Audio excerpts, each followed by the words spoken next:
You have like a really warmth to you today, Crofty. They were two assassins, fierce combatants, and they took no prisoners when they're racing against each other. Simon, I'm an assassin. You are an assassin. I would have pulled the radio plug. It was Monza, and I think the Tifosi were expecting a lot more. He just goes, right, bang it on, and was brilliant. He just disappears off planet Earth when you're trying to get better terms. He's carrying trauma from session to session. Max Verstappen, top 5 driver of all time in the history of our sport. I'm sorry about Mr. Rosberg's comments there. He doesn't know what he's talking about. Shut up, Nico. Oh, that's nuts. That's nuts.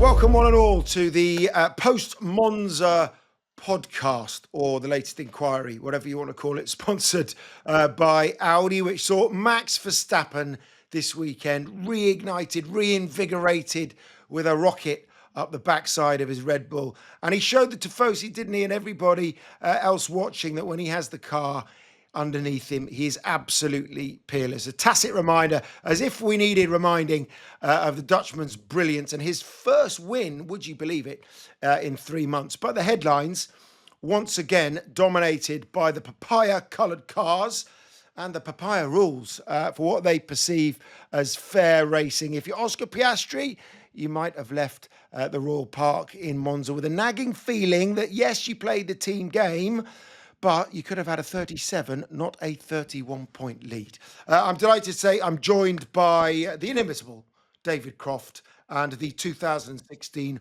World Champion Nico Rosberg. First things first, I'm not going to lie to you, Nico. First Monza I've missed in 14 years, and I was a little jealous of you standing up on the podium again in front of all the Tifosi spread out, but they didn't have a Ferrari win to celebrate this year. Slightly different atmosphere? Yeah, but first of all, Simon, I can see it in your face that you missed Monza because you look very refreshed and relaxed. So, I am. But anyways, Monza. Yeah, the Tifosi always bring the atmosphere there. But I was on the podium, as you said, and with all of our Sky colleagues. And yes, it's not. They don't go crazy like if a Ferrari won the race like last year. So of course it is a difference. But still, they were in a good mood and they were celebrating and cheering, and it was still incredible to see, as always. Yeah, they've always find something in the occasion. Crofty, were you in and out of the finest pizza restaurant in Milan, Alambique, or were you elsewhere? Did you take Nico out and show him a good time and a bit of pepperoni? We invited Nico out for pizza, but he had a better option on Saturday night instead. So he declined pizza with the Sky crew. Although, to be fair, he looks very good on the fact that he wasn't eating pizza for the weekend. I love the fact that Tifosi, in light of the fact that neither Charles or Lewis could get on the podium, decided Max Verstappen was the one they wanted to adopt. And during the Dutch and Austrian national anthem, we also had the unofficial Max Verstappen anthem. You know, Max Verstappen.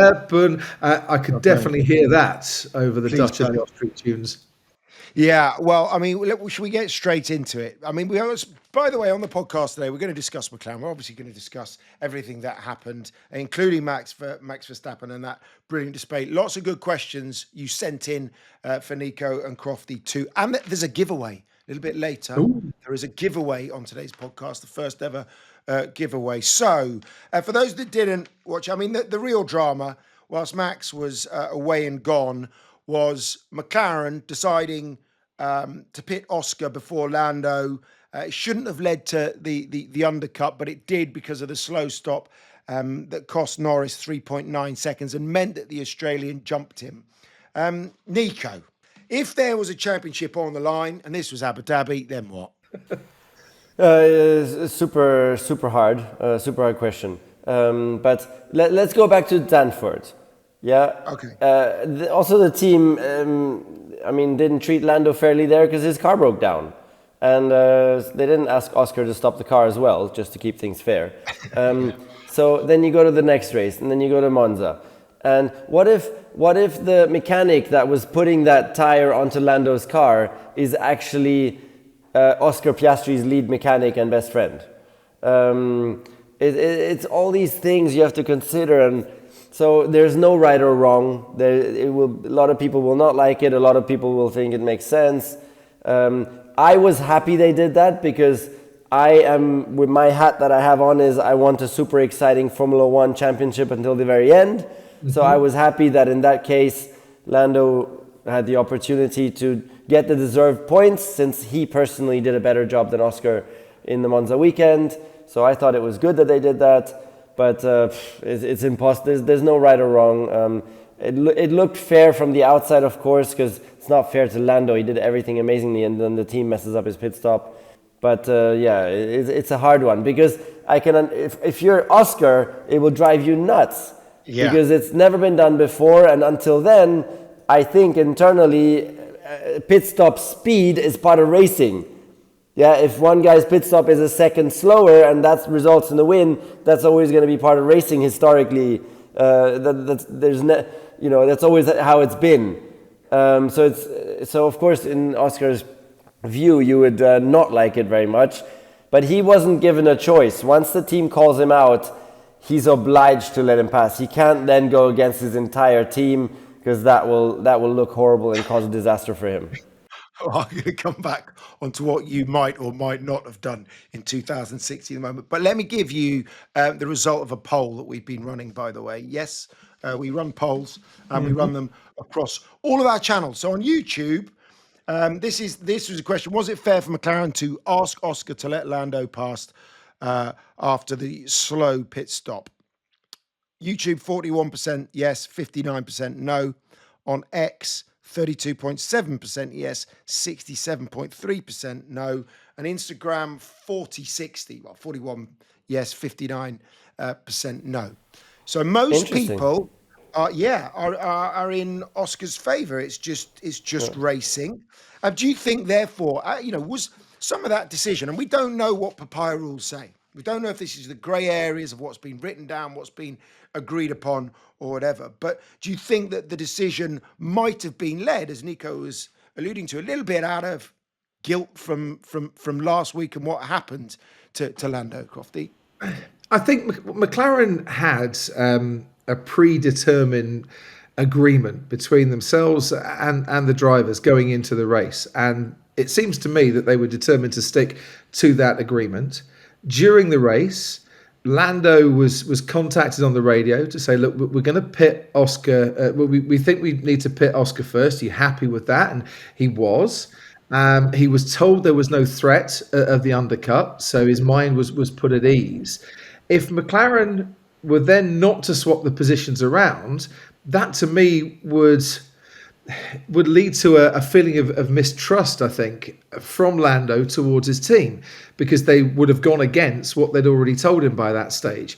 So McLaren were obliged to swap the positions around because it's not just about what happens in the moment. And I'm sure, Nico, you remember this from 2016. It's what happens going forward as well. You want the drivers to go away from the racetrack happy that all things are equal and come back to a racetrack happy that all things are equal. And look, Lando qualified ahead of Oscar, did a better job on the Saturday, spent 48 laps ahead of his teammate, pulled out a 6-second gap to his teammate, let his teammate pit first at the risk of that undercut, which he was told wasn't going to happen, suffered a slow stop, which was not his fault whatsoever, and therefore lost position. So, you're not going to trust the team that much if you're Lando Norris, if the positions aren't swapped around and you haven't earned that second place, which was rightfully yours, because up until the stage of the slow stop, you'd done everything right and everything was going okay for you compared to your teammate.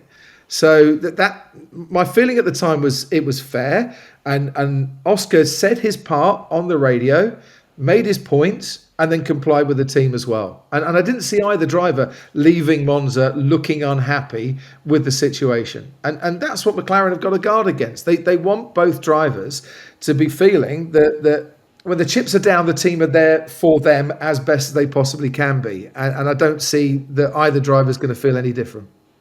It sparked a debate. I mean, it sparked a debate up and down the paddock. In fact, Toto Wolff was quite adamant. It sets a precedent. So, where does this end? As you pointed out to, Nico, and it leads us on to a couple of nice questions about, that have been aimed at you. One from Charlie Gaze, one from Tono Villa Lobos, which would have been, let me just run through and what Toto said, if it was down to you and Lewis in 2016, he said they were two assassins, fierce combatants, and they took no prisoners when they're racing against each other. So, Yeah. Fierce, Nico, fierce. Yeah. What would you have done? Would you say in 2016? And is it any different now? I don't think it's any different now, albeit that it's just a different era by what nine years. But would you have just said no to the team? Simon, I'm an assassin, so I would have You are an assassin. I would have pulled the radio. I would have pulled the radio plug and told them after the race, "Sorry, I didn't hear you guys." Yeah. I'm just kidding, Simon. In actual fact, where the first step is it clearly defined in the rules, yeah? And I can tell you that it's not defined in the Papaya rules because it's not something that you can put down in a rule. It's so hard because where's the cutoff point to that? If the other guy... could say, hold on, let me just stop you there then. But if this situation there where the car behind's under threat from the undercut, surely, they're going to have defined that if they're writing a set of rules to cover eventuality. Surely. Yes, but Simon, the undercut is not what played the dice here. The undercut, everything worked out fine. You think that was just what they said? No, the problem is just the time lost in the pit stop. It's not the undercut. No, but that's what their excuse was, that they wanted. That's why they wanted to. Anyway, Anyway, but let's go back to me and Lewis. Let's remember Monaco. We had very clear silver rules, not Papaya rules, silver rules. If we risk losing the race win to a competitor, we need to work together as a team to secure the race win. Monaco Grand Prix 2016, I'm racing against Lewis for the championship. I'm second, he is third, and Ricciardo is disappearing in the distance because I'm too slow. So the team, there's a threat that we as a team are losing the race win. It's clear. So the team comes on the radio and tells me, you need to let Lewis pass because we might lose the race win here otherwise. So I moved over and waved him past because it was clearly defined, and that makes it, of course, it's hard in the moment, but it's then clear and easy to understand, and you just got to do it. Lewis didn't do it in Abu Dhabi, which had it was the same situation. But also that is understandable that you would then, if you're an assassin, you want to try and maximize the gray areas. But anyways, it all depends how clearly it's written down in the rules, but you cannot write something like down in the rules because pit stop times are always a part of racing, and the team cannot assure that everybody's always going to have the same pit stop times. It's just like, at which point is it really unfair? Like, it's really hard. So anyway, McLaren, both ways were bad. McLaren chose the better way, which was to redo the positions like before, because they messed up as a team, and it's not fair to get involved in that way into the Drivers' Championship. So they took the route that was definitely better, but both routes were bad. Swings and roundabouts, but we could go through this. It's not an impossible situation to imagine, is it? That you actually pit the second car first, and then the one that's not supposed to be undercut has a slow stop. I'm just going back to, I'm not necessarily agreeing with Nico there on that one. Crofty, where do you stand on it? They could have put something in for this situation, couldn't they? Yeah, look, they would have had a general agreement that covers moments like this. And don't forget, in Hungary last year, they swapped the positions around because the undercut happened because they had to pit the second driver at first. But I just go back to, you try and ensure at the time that both drivers going forward, feel that everything is equal on all sides. Look, we go to Baku next. The last thing McLaren want to do is create some sort of ill feeling, and then maybe Lando Norris is on provisional pole in qualifying, goes down the escape road at a street track, reverses back out onto the track and denies his teammate pole. I've never seen that happen in Formula One ever in my entire life before, so I'm not sure that would happen again, Nico? But you don't want to create that sort of mistrust. Sorry, Nico. I Don't go down that route, by the way. Don't go You're really, you have like a really warmth to you today, Crofty. It's because you're at home and I'm at home, and there's a sea in between us, so therefore I can get away with it. You two haven't been. Have you been scrapping all weekend, you two? No, we didn't actually. It was a bit. It was quiet on that front somehow. Yeah, it was. Well, yeah, it was. I love you, really. There's wider existential questions here, though, aren't there? Bashir, for example, asks, does this call into question the integrity of competition again? I mean, there's so often when we say team orders, is it really sport, et cetera, et cetera. But it's just one of those things. And can we then say, get your point on that, but I also want to get your point on, actually, one of the reasons they've been so successful this year, McLaren, is because they have this defined set of fair play rules, which has meant that they've been reasonably cohesive as a team, or very cohesive as a team, and we've still not seen a massive flare-up. And if this is as close as it was, I mean, Oscar did question it, didn't he? Say, is a slow pit stop really, that's part of racing, isn't it? So he questioned it once, as you said, and then he went back in with, okay, fine, don't want to cause any issues. But I mean, how do you answer that one about the integrity to start with, Nico? I think McLaren has been a bit lucky that their two drivers are not yet proper assassins. They're just getting there, but they haven't arrived yet. So assassins. I think that's what's been holding up the whole situation so far. But it's still, the intensity still lies ahead of us, because World Championship, it's so big. It's your childhood dream that's at stake there. It's so huge. And they're going to be fighting every weekend. So there's still plenty of action ahead of us. Is it fair to say that if there was 10 points between the two drivers and this incident happened in Las Vegas, then it might have been a different outcome, and that would be fair because we are that much closer to the end of the season and the gap is that much closer? Yeah, it's just, these are horrible situations. McLaren has to try and work. What I would really ask McLaren is, please sit down, take time to plan ahead for as many possible situations as possible, and clearly define them amongst your drivers. That's really what they have to do. And even though, as we said, some situations like this are just really hard to plan for, but it's really their duty to do that. Good. Okay. If we leave the final word on this one to Oscar Piastri, what he said in the press conference, he said it's something that we'll discuss. We've discussed it before. I think today was a fair request. Lando qualified ahead, was ahead the whole race and lost that spot through no fault of his own. I said what I had to say on the radio. Once I got the second request, as we've referred to, that I'm not going to go against the team. I think there's a lot of people to protect and a culture to protect outside of just Lando and I. Ultimately, that's a very important thing going forward. You've got to take your hat off to Oscar, by the way, in this fight at the moment. He's showing what a class operator he is every single weekend. Cool, calm, collected, yes, but he's clearly a sportsman as well, and plays very fair, whether it's wheel to wheel or off the track. He's a proper role model, I think, already. Just on that subject, what Oscar did in Monza, and I was really fortunate. He's a very busy man, but he actually gave me 15 minutes of his time to sit and have a chat in Zandvoort. And what happened in Monza was exactly what he said he would do if situations like this would arise. And he said to me, look, obviously I want to be world champion. I'm, very competitive. This is what I've always dreamt of, but I need the team, and I'm going to need the team going forward. And I'm not going to do anything that is going to turn the team against me. And that's what we saw. He's a brilliant racing driver, and he's a man of principles as well. And that came out for me on Sunday. But I do think that there was an agreement at McLaren that pit stop times are part of racing. Yeah. And that's what's made this so difficult. And that makes sense that a team would say pit stop times are part of racing. It makes sense. And that's why Max Verstappen, was laughing about this. Exactly.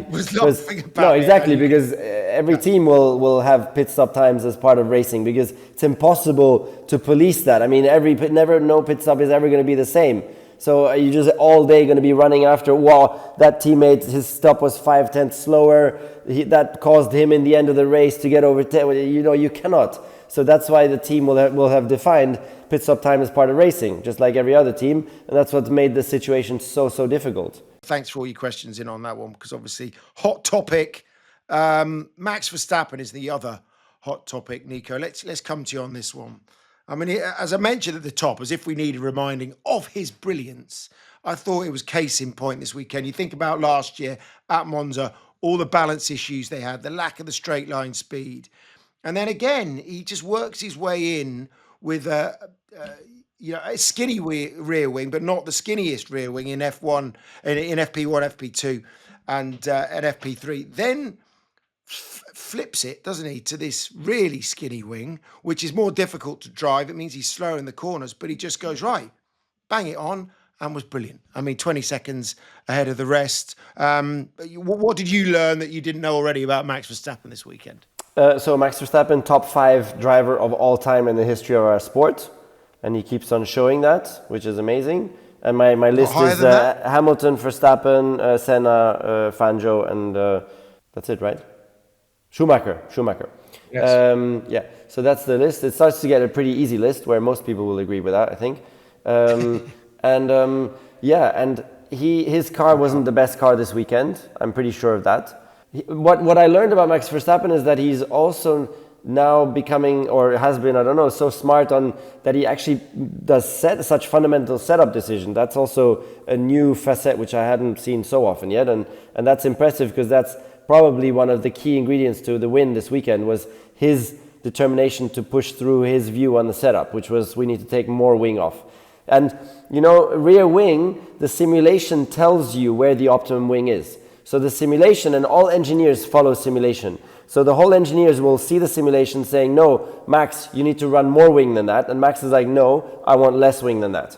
And he got his way, and he puts it on pole with a magical lap, or 2 magical laps. I mean, it's just unbelievable, just perfection. And then dominates the race with speed, which is really awesome. It's not 20 seconds like you say, Simon, because McLaren were rolling the dice and took a really, really horrible strategy in terms of fastest way to get from A to B. It was around 6, or what was it there before all those... It was a quicker car, you know what I'm saying. Yeah, it was like 5-6 seconds or what between Verstappen and the McLarens, but still, nevertheless, it's just an awesome pace that he showed there in the race, so incredible. Just come back to you, Nico, because I remember, where was it that you were talking about where you could really see which race? Oh, it was Barcelona, where I was watching him from the outside. You were just watching him and just controlling the rear of the car. I'd say it's absolutely peerless. You've got to do that with the long radius corner like parabolic. He's got to be able, doesn't he, to be able to not trash his tires as well. And he managed to, he got some blistering, but it was still, as you said, the quickest car, even though it was sliding around more in the corners. I would say the quickest driver, not the quickest car. I think he really did a phenomenal job, and he's just driving that. He has that tiny edge on everybody else. It's just he's that extra sensitivity, extra speed of reacting, just to like balance that car magically, just on that tiny edge, is just incredible. Is the other thing to coincide with this that. And you mentioned it, Nico, about Max pushing Red Bull in a set-up direction. To combat that skinny rear wing, he asked for more front end. Now, we know Max can live with that, a really responsive front end, and I'll deal with the rear. And he found a way to balance it, to make it suit what he can cope with and what he would like as a driver. And Red Bull responded, positively towards him. Now that Laurent Mekies is in charge, they have a man with an engineering background as their team principal, who probably better understands the engineering demands of what his drivers are telling him than Christian Horner did, who was a racing driver in his career. And I think that Mekies-Verstappen partnership took a huge step forward as well. And the team principal kind of went into bat with the engineers and said, look, I know your simulations say one thing, but I think we can make this work with what Max is saying, so let's give it a go. And to me, there was a lot of hope for Red Bull for the future out of this, and the future this season too. and that, maybe Max now has, not that he didn't have faith beforehand, but a lot of faith in Laurent Mekies, that he's a team principal that will listen to what he's saying. And he's been very critical of this car. 12 months ago, this was a monster of a car, and not in a good way. Scary closet monster that's going to keep you up in the middle of the night. But, together they might now forge a very good partnership for Red Bull, where Max feels he's being listened to, and we might see a little bit more of this. And isn't that great for the rest of this season as well? We got a title battle. Max is probably out of that title battle. He's just under 4 wins behind. But he might be able to get in amongst the McLaren drivers and really cause problems for the Papaya rules, or the Lando Oscar dominance. We'll see at tracks that are more suited to the McLaren car. But I think this is absolutely fascinating going forward now. Careful, because Monza is such an outlier in terms of car wing setup, car setup. So we can't read too much into the performance of that now for going forward for these other tracks. But nevertheless, what I also heard that Laurent, being an engineer, actually had an impact now on this decision that Max was able to make, because he was as the most senior person in the room with the engineering competence, was seeing this dynamic of the engineers seeing their simulation number and Max wanting to go a different route, and in the end called the shot and said, let's go with Max's feeling out there, and gave him the freedom, to go down his route, which proved to be right. So it was an example of where Laurent really had a first really big impact on actual performance and winning a race together as a team. Are you both saying that didn't happen then under Christian? Surely, I'm not saying it didn't happen, but I think Lauren has got the expertise, the background, and the knowledge to have that conversation with the engineers, and the engineers then respect Laurent's views, because Christian, for all his strengths, isn't an engineer. And I think sometimes you need someone, when you're having that engineering conversation, your senior person, if they understand all the engineering principles, is going to be able to call the shot, in Max's favour this time, and not say, well, actually, Max, the engineers probably know a bit better. Let's go with them. I'm not saying that happened before, but it definitely didn't happen this time around. Yeah, no criticism, of course, to Christian, who's been an awesome leader and one of the greatest we've seen in our sport. It's just that in this particular case, Laurent's experience worked to his favor as a leader, in this example. Yeah, I mean, Callum Nicholas, actually, he said it on this podcast, how great Max is with feedback to the engineers and understanding the impact it's going to have around the car. And actually, when I talked to GP at the beginning of this year, I mean, that was one of the things that kind of stood out for him right from the start, was just the way that he was, he's got so much capacity, hasn't he, Nico, that it's spare capacity when he's driving. We see it so often that they almost have to rein him in. But with feedback, he's almost peerless in that front as well. He's got so much experience, and he can talk like an engineer to the engineers, like you did a little bit. That was one of your strengths, right? It was, yes. And I also like to hear how Crofty, who lives right on Cranfield Airport and has learned to identify the loud noise from Max Verstappen's airplane, and Crofty has confirmed that Max Verstappen is very often at the Red Bull headquarters, and very often, therefore, also in the simulator. So also a bit of a learning for me today, that he's really someone who has a good work ethic and still is keeping on pushing hard together with the team to keep winning, which was great to hear. Yeah, to put that into context, Max's jet is the loudest that lands at the small little airfield that is Cranfield. And thank you very much, Nico Rosberg, for revealing exactly where I live on the podcast. Well, you didn't give a number or a street name. I've got that here if you want it. Yeah, you have, because you sent me something this week. But I'll send everyone around your house. Although you've probably got people on the doors. You could invite everybody now to an open barbecue or something at your place. I've got a brand new barbecue. You're more than welcome. When the fish and chip van turns up at your house every Friday, Crofty, that might give it away as well. The fish and chip man knows where I live. That is for sure. So the producer here has already just wrote, "I'll cut out the location, Crofty, smiley." Yeah. Crofty lives nowhere near Cranfield Airport. Everyone.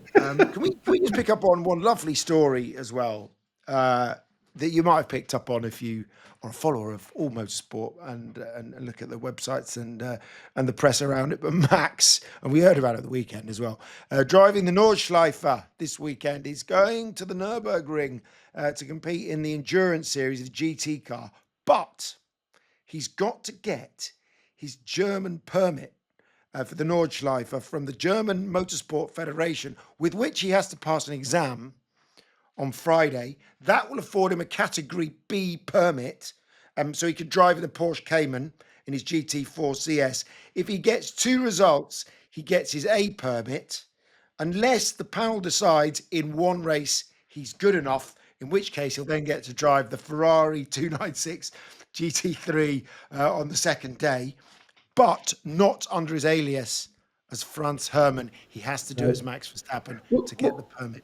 What are the questions on this exam? What's your name? Max Verstappen. Oh, congratulations, you've got a permit. I mean, I don't know is the answer. And in fact, if anyone from the German Permit Association is watching or listening to this podcast, perhaps you could send us the kind of... I'd love to know what's on that. I mean, does Nico have a German permit? Nico, have you done the Nürburgring, the full track? Have you got your permit? No, I've never done it, and I don't have a permit. Nevertheless, I find it so awesome that he's doing it. It's incredible. Like all of us other drivers, with 24 races, you're just like maxed out, and all you can think of is doing some home time with a bit of training, routine, see the kids, and he goes off to go into a classroom to get a license to then drive in the B class on the Saturday, and then hopefully make it to the A class by the Sunday.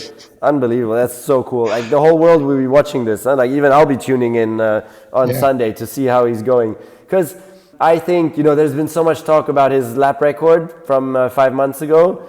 Yeah. Of course he can do the lap record. He's the most talented race car driver in the whole world, and it doesn't matter what car he gets into. He will drive faster than anybody else in the world. So of course he's going to do incredibly well. Like Kelly's very patient, though. We'll give Kelly PK his partner, so as if she doesn't have him for enough weekends. Off he buggers to the Nordschleife. I've just looked up what do you need to get a permit at the Nordschleife, and what's come out is an example all about yellow flags and how much speed you can or can't have going through yellow flag zones, and it's a code 60 zone or a code 120 zone. It's actually quite confusing, to be fair. I mean, for me, not for Max, obviously. Very confusing, and not something that you'll be getting anytime soon. You're too busy, Crofty. Although actually, you've got weekend off. Maybe you can get down there the next couple of weekends, haven't you? So there we are. Mrs. Crofty's not as patient as Kelly, trust me. No, I bet. But you have been lavishing her with anniversary gifts, so I should imagine that she's pretty happy with you at the moment. All right, we'll take a break. Okay. We'll take a short break, and then we shall return. We'll discuss Ferrari. We'll also discuss a few more issues at Mercedes for Kimi Antonelli in a couple of moments' time. Quick word on our show partner, Audi. The philosophy of Audi Sport isn't just about winning races. It's about pushing boundaries. Everything learnt on the track goes straight into Audi's road cars, making them just as thrilling as they are refined. Take the Audi RS range, serious performance, but with a level of sophistication and refinement that doesn't need to be loud to make a statement. It's that perfect blend of power and precision wrapped in quiet luxury. Whether it's their powerful style or the RS Sport suspension with Quattro all-wheel drive for razor-sharp handling, Audi is constantly redefining the future of performance. Book a test drive today to experience the Audi RS range for yourself.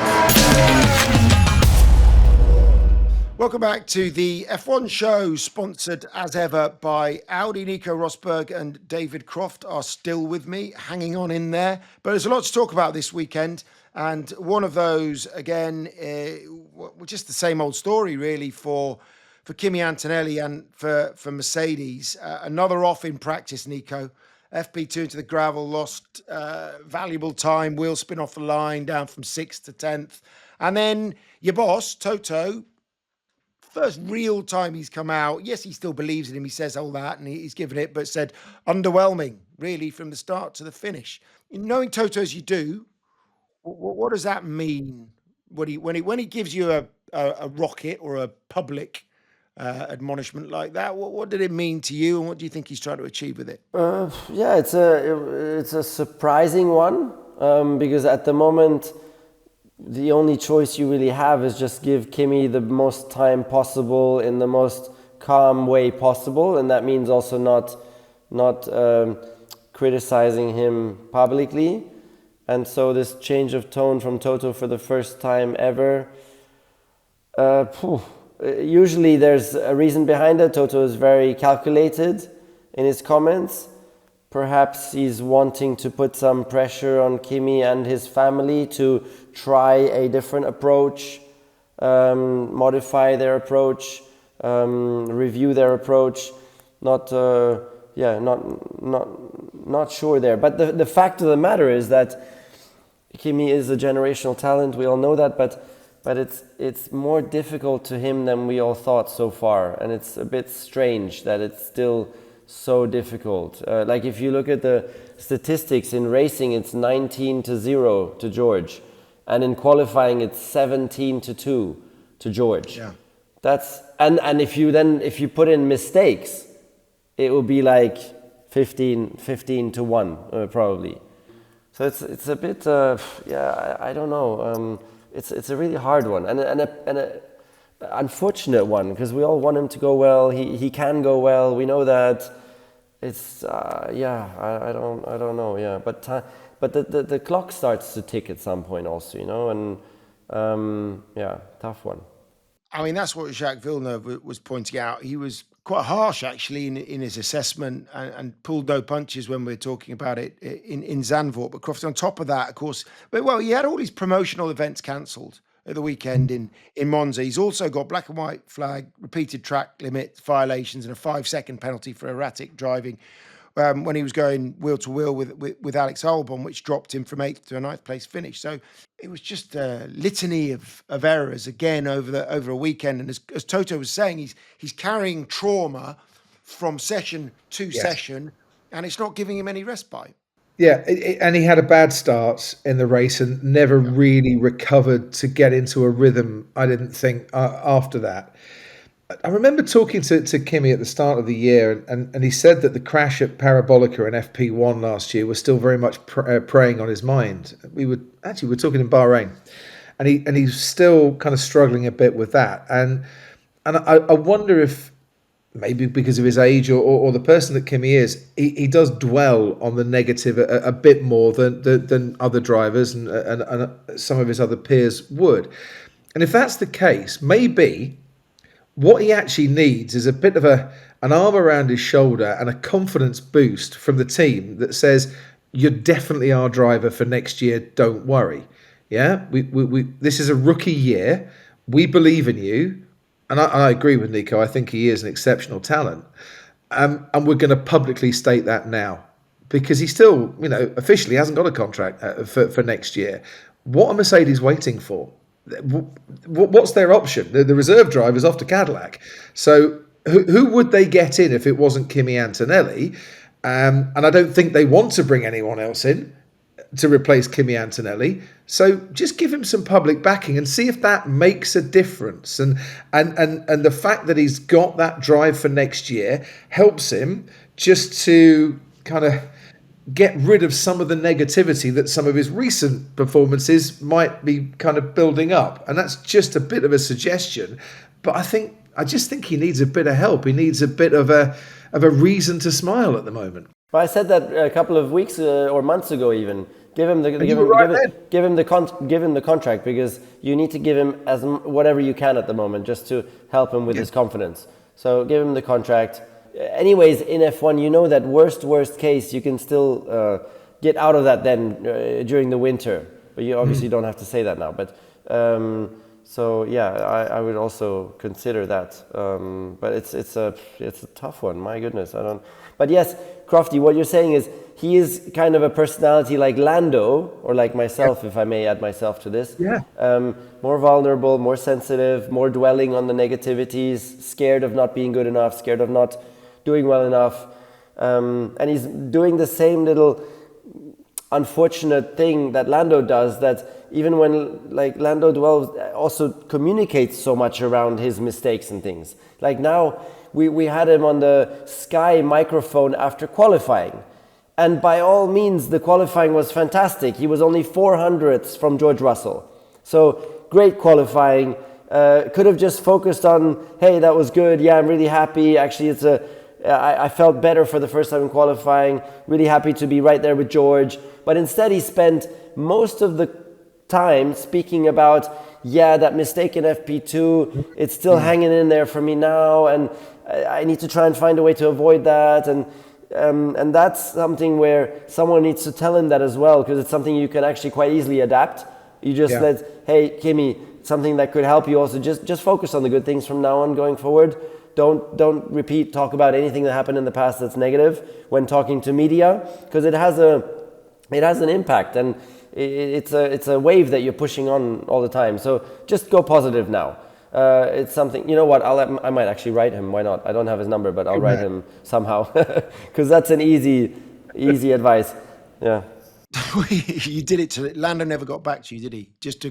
No, but Lando is doing it. He's working with a psychologist.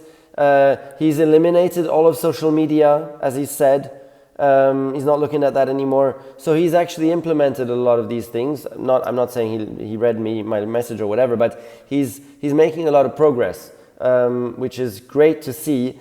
And coming back to Lando, I am so sure, and actually I was proven right already with Monza, where he beat Oscar. I think Lando is going to get stronger from here on in, because he's not the favorite anymore. Suddenly, because of his bad luck in Zandvoort, the huge weight of favorite for the World Championship has dropped off, because he's now so far behind in the points. He's not the big favorite anymore, and that load just goes away, and suddenly you have more capacity to think about just driving fast, and I think we're going to see a stronger Lando going forward now. Just bringing it back to Mercedes, though, I've got the feeling, just watching on the TV from home, there was something again in what Toto was saying, where it wasn't like he was completely happy with either of his drivers over the weekend. He was saying it was a combination between the cars, the chassis, and the drivers, and he almost, I can't remember what the phrase was, but he alluded to the fact, didn't he, that there's one driver that's head and shoulders above the rest, and it was Max. Made the others look stupid. Made the rest of us look stupid. That's it. And then Russell comes out. It's a funny sport at the moment. How can Verstappen be 40 seconds off it in Hungary and win by 20 seconds here in Imola? As Nico was saying, it's not actually 20 seconds, but, net it down to about 6 or 7. But what of George Russell? Is there a little bit of an element of frustration? As we understand it, the contract is there for George to sign. Am I right in saying that? Yes. And actually, he's the one that's now keeping Toto waiting, and perhaps, I don't tell us, in your experience, Nico, does Toto like that? Can't imagine he does. It's horrible to negotiate with Toto. When he just disappears off planet Earth when you're trying to get better terms, he just disappears and just doesn't even let you talk with him. It's horrible. I suffered a lot. But now it's George doing the kind of reverse to Toto. It's like he's fighting Toto with his own medicine, because George apparently is just not happy with a couple of terms in the contract, and these terms because George is a Mercedes junior, so certainly he won't be on a Lando Norris level salary by far and away not. And George feels that Lando is equal to him. Yeah, I mean George by any means can drive at Lando's level and can win races and championships if he has the car. So of course he will feel a little bit of that's not quite fair that I'm so far away from Lando's salary. And then also there's things like sponsor days. Nowadays these teams have so many sponsors asking paying so much money, and the only way for a team to give back to a sponsor is of course logo space, which is limited, and they want driver time. They want their customers to be able to meet George Russell. And so they're using the drivers so much. And that's really, I'm not allowed to say it's painful for us, because everybody watching will be like, shut up, you earn so much money. All you have to do is go to a sponsor event, shake some hands, take some pictures. And I'm saying it's painful, but it is really painful. It is really painful. So George also there will try and reduce. And what is it? the number can go up to like 60 days or something. 60 in 356 days. That's a lot of days. And some of those 60 days are split into half days. So it can actually be like 80 days. That's a lot. Like when all we want to do is go to the Nordschleifer and go racing in GT3 cars, you know? He's cut out. And actually, Mercedes only have 22 sponsors, whereas your McLaren, you have 54. Oh, that's nuts. That's nuts. On behalf of all the partners of all the teams in Formula One, I'm sorry about Mr. Rosberg's comments there. He doesn't know what he's talking about. Shut up, Nico. No. Hold on. It's only because you make money out of it, Crofty. Get back in the box. I've had many an enjoyable evening with Nico over the years, talking about a variety of things for many partners. Anyway, one more thing. By the way, that was one of the reasons for Lewis's switch to Ferrari also. Because Ferrari, they don't use their drivers for sponsor days. They have such a strong brand that they don't have to offer their sponsors much time with drivers. And I heard numbers that it's like in Vettel's time, it was 10 days that Vettel had to do. And that was it. And that really, especially in your twilight of your career, is something that you just value so enormously. And that was part of Lewis's reason to go to Ferrari also. It's part of the decision making.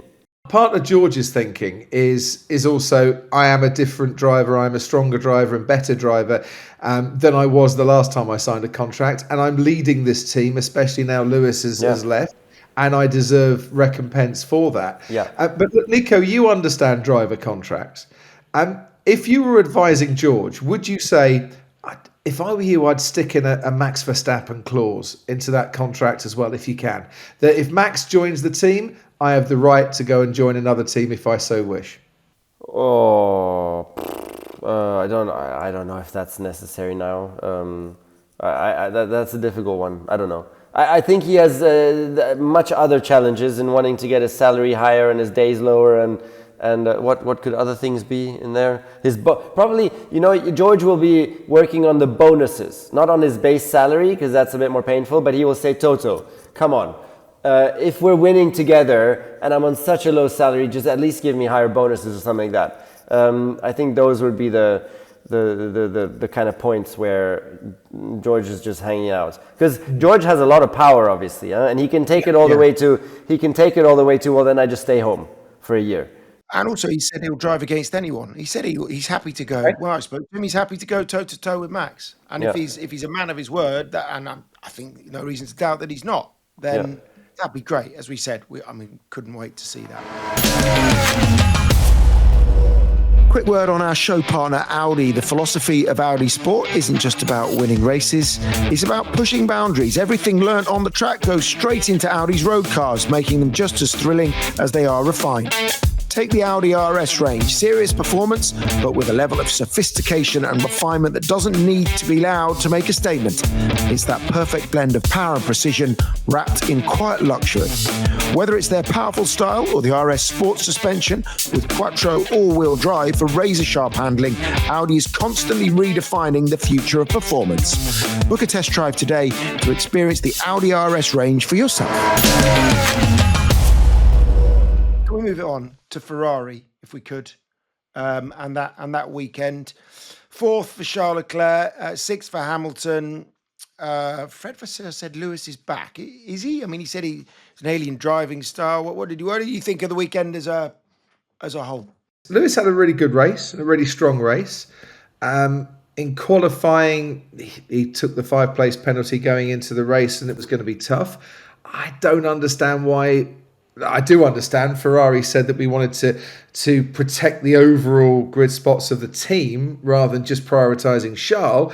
But this, to me, seemed like Ferrari's best chance of getting right amongst them from the outset of the weekend, compared to some of the races coming up. And Lewis was prepared to give a toe, and if I was Ferrari, I would have asked him to do that at the end of Q3, just to try and get that pole position.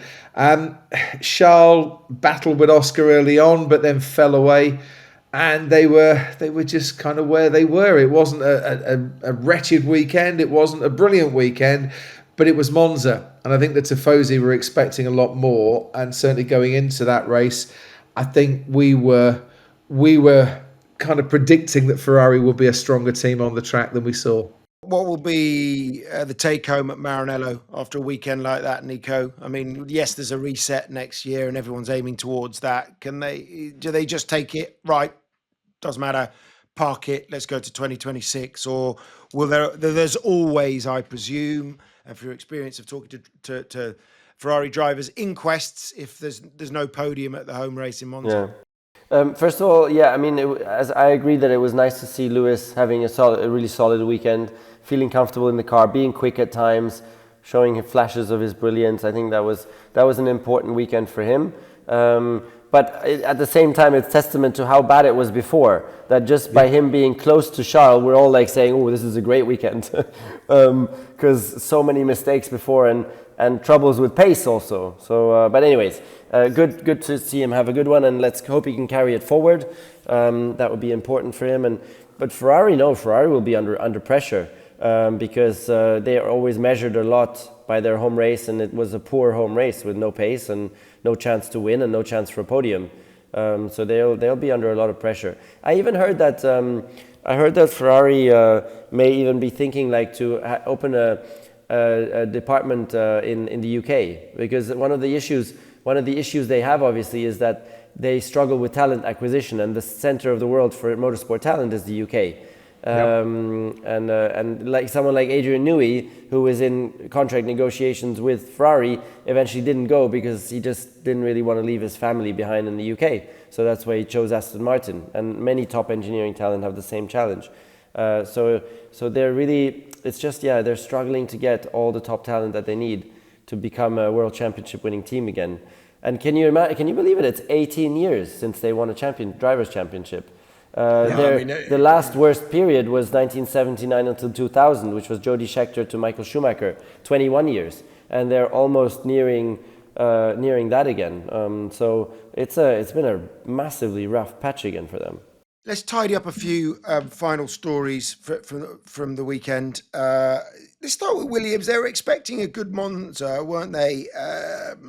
Albon on a good strategy went from 14th to 7th, but on the Bearman Sainz, 10 seconds and 2 penalty points for Ollie Bearman for that. You said, what did he say? There's absolutely no way, Nico, you said that was a penalty. I mean, if you look at it to the letter of the law with the driving standard guidelines, that's what it appears that they're taking everything off at the moment. And if you go back to what happened, and again with Sainz involved with Lawson in Zandvoort, it's just they don't seem to kind of want to stray anywhere away from those guidelines, do they? Is that do you have a problem with that? So what was the guideline that got Oliver Bearman a penalty? He was a half a car length on the inside, and what guideline gives him a penalty there? When overtaking the outside, the overtaking car must have its front axle ahead of the front axle of the other car at the apex, be driven in a controlled manner from entry to apex and to exit, and be able to make the corner within track limits. So therefore it was Sainz's corner, according to the guidelines. But must have the front axle in front of the inside car's front axle at the apex. But he never left enough space to find out if his front axle was in front. I don't understand. I mean, surely in that guideline you also need to leave space if there's a car on the inside, right? But it doesn't say that. Yeah, I've got the driving standards guidelines in front of us here, and this is my issue. At the very top, it says these are guidelines and not regulations. And I think what's happening after Zandvoort and Monza is we're seeing the stewards now take the guidelines and say, right, cut and paste.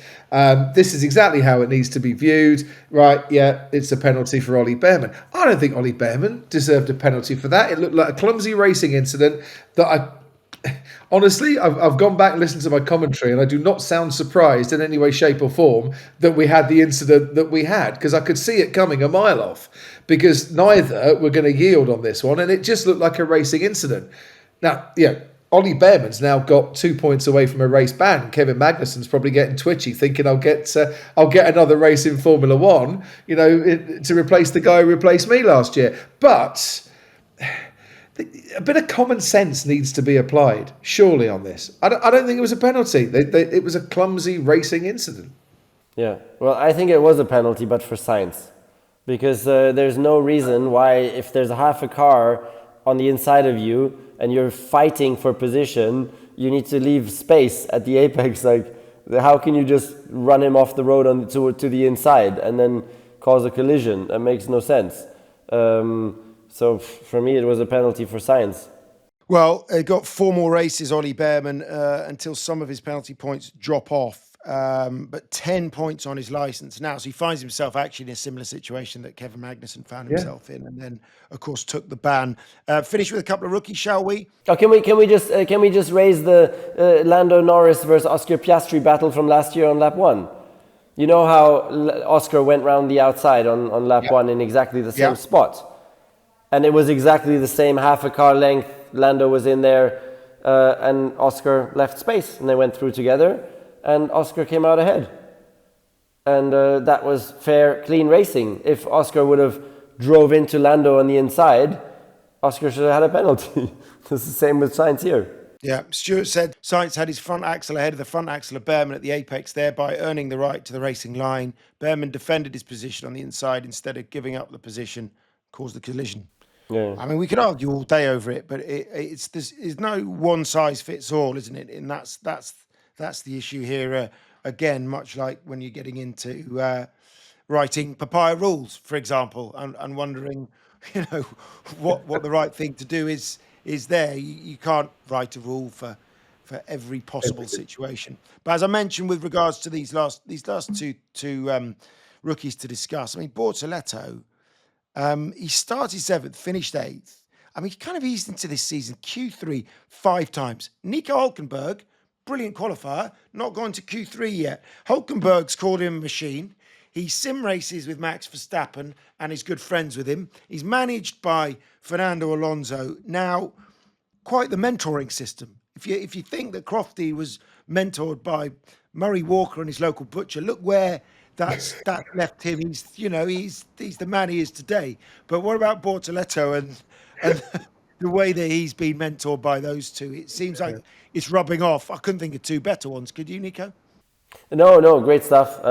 Great stuff, and he's one of the rising stars of the season, together with Hadjar as well. And in go-karting, I remember Bortoleto very well. He was sensational, but he was not on the level of a Max Verstappen or Lewis Hamilton in go-karting. But his F1 start here, his first year, has been absolutely exceptional, and he's really brilliant. Leads us on actually quite well, doesn't it, Crofty? Is it book club? Well, I mean, you did say that it was time for a gratuitous plug towards the end. So, because you are far too modest, and it would be unfair of you to publicise some of the excellent books about racing that have been published for this week. So, I'm going to do it for you. And here is a very good friend of mine who's produced a book this week. My very good friend in Australia, Jess Yates, has produced this amazing kids book called Let's Go Racing. And she's a great friend. And I said I would mention it on the podcast. So there you go. Go and buy that if you've got kids. And if you've got slightly older kids and people into Formula One, my even better friend Simon Lazenby has got a book. Oh, that's a nice touch. And look at that photo on the front. Look at that. When did you get that taken? That was probably 2012, I would have thought. Yeah. You've got to go young for these things. You see the one on the front of Ted's book. I mean, that must have been from 1980 or something like Heavily made up. But yeah, thank you, Crofty. It's out on Thursday. It's a great book. Yeah, well, I hope you're enjoying it. It's got, I basically interviewed a load of people from up and down the paddock. People like, GP, Zach Brown, George Russell, James Vowles. So if you're interested and you've got nothing to read over Christmas, that's it. There's a giveaway, though, because there is a section on Crofty and Martin in here, right? And if you can guess, if you write it in the comments in the YouTube version of this, if you can guess what Crofty's first job was, then you can get a signed copy of that book. I'll get everyone who's in Azerbaijan to sign it. It doesn't say what my first job was, actually, in the book itself. It has a large part about me going and working the theatre. It does out of university, was it? No, out of school. Yeah, I didn't go. Unlike Nico, I didn't go to university. He could have been a rocket scientist, ended up in Formula One. I would have joined a theatre, ended up in Formula One. See, this is where we all converge from. Did he interview you, Nico, for this book? I don't think so, right? No. No, I didn't. Which is a bit. but I should have I took that personally, that you didn't care about my view because it's performance on the edge, and you didn't care about asking me anything. Oh, I mean, I would have. Like I didn't come to mind to you. I didn't come to mind to you. I was like, I mean, you immediately came to mind, but you know, I never thought that It's very hard to book a time with you. He's interviewed stewards, strategists, sporting directors, mechanics. He's even into. There's a chapter here called "The Jock of All Trades." I assume that's Guess Jock who that's Clear. about, Nico? Guess who that's about? my engineer, Jock Clear. Yeah. Jock Clear. There you go. And if you can guess what Giorgio Piola's top 5 cars of all time are, there's another one winging your way. So there we go. That's enough plugging of that book. That's out on Thursday. Our producer here on Sky just said, Nico, you should assassinate Simon. That's not that's not cool of him. It's too much. But there we are. Nico should be in the sequel. Is there a second book in you? Yeah, well, no. How about I write a book? Would you buy it? Well, How about I write a book? Yeah. What would you write a book about? Well, everything that happened during my career and that I heard of and happened and this and that and just completely open. Well, why don't you do a documentary, Nico? Let's get that going. That'd be interesting, no? Yeah. Well, we'll get that on the back burner. Documentary or F1 movie, the sequel. Brad Pitt might be a bit too old to play himself in the next film. You could come in as a younger Brad Pitt. We could go back to the early days of Sonny Hayes. That sounds great. I haven't seen the movie yet. Looking forward to watching it. I'm considering with my kids, by the way. I'm considering with my kids. Is it too harsh for them, or can they watch it? They're 7 and 10. No, they absolutely love it. Really? You might have to apologise for a couple of words in there, but I think they'd absolutely love it. Tell you what, now you know where I live. Why don't you come round to my house and watch it? You can land your jet. Oh, just in down Cranfield. Yeah, Yes. just in Cranfield. Okay. Yeah, just round the corner from the Sainsbury's. Is it just around the corner, the 5th house after Sainsbury's? Something it's like the that. fifth house, number yeah. nine. Number 9, I think. Number it is. 9, number 9. All right. Well, that's enough nonsense. Thank you, Nico. Always a pleasure. Thank you. To have you on this podcast. Enjoy unpacking boxes. Is that right? Is that what you're doing? Yes, but I'm not actually involved with the boxes, but yes. We moved apartment. Get your hands dirty. Come on. Yeah. Thank you, Crofty. So I'm really sad because I'm not neighbors with with my friend Lewis Hamilton anymore. Oh. Which is very sad. Who's Well, your you're neighbour? Who's your next door neighbour? I don't actually know. I don't know. Not met them yet. Go and ask for a cup of sugar. Thanks, everybody. And we'll see you next week. From us all here. Bye-bye.